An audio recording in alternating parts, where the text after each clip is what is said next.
This was a really exciting opportunity to work with Michelle Lopez, who's a relatively recent member of our community here in Philadelphia, but she's an artist who I've been following for over 20 years. And she really wanted to take some of the work that she's been doing around balance and counterbalance and take it to architectural scale, so take it outside of what she could do in a commercial gallery setting. So with our 30-foot high ceilings, there was a great opportunity to really kind of take it to the next level. So the exhibition is kind of two parts. There's kind of a mini survey of some of her recent works from the last 10 years that lead into this massive site-specific installation.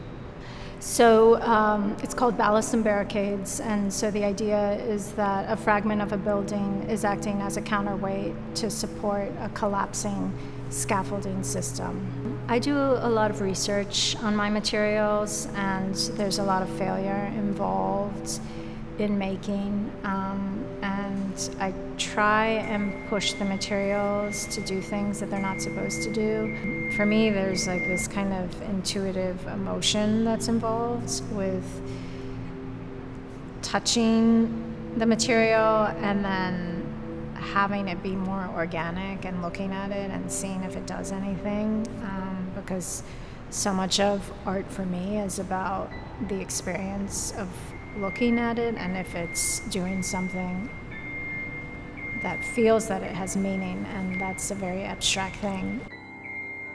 One of the things that I really admire about Michelle is that she's really wrestling with histories of sculpture alongside pop cultural kind of symbology. So she's thinking about how to cast a feminist lens on a kind of male-dominated discourse. And you can see that from her references to minimalism, so thinking about artists like John McCracken or Richard Serra, or even back to something like Giacometti. But within this particular installation, she's really thinking about the structures and infrastructure of our society, and she's taking some of these questions that she's explored through sculptural histories into a more socio-political dynamic. So a lot of the materials she's looking at are looking at structural systems, but also the built environment. So everything from histories of protest to histories of gentrification within our own city.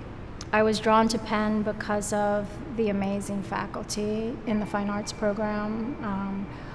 All of them are working artists who are out there in the art world and who are making really important work. And that was important for me to be a part of a community that was really thinking about how to participate in the art world in terms of social and political engagement. Penn has been very supportive in terms of my research and has supported me in terms of a lot of faculty grants. And so that's been really foundational in the way that this body of work has grown.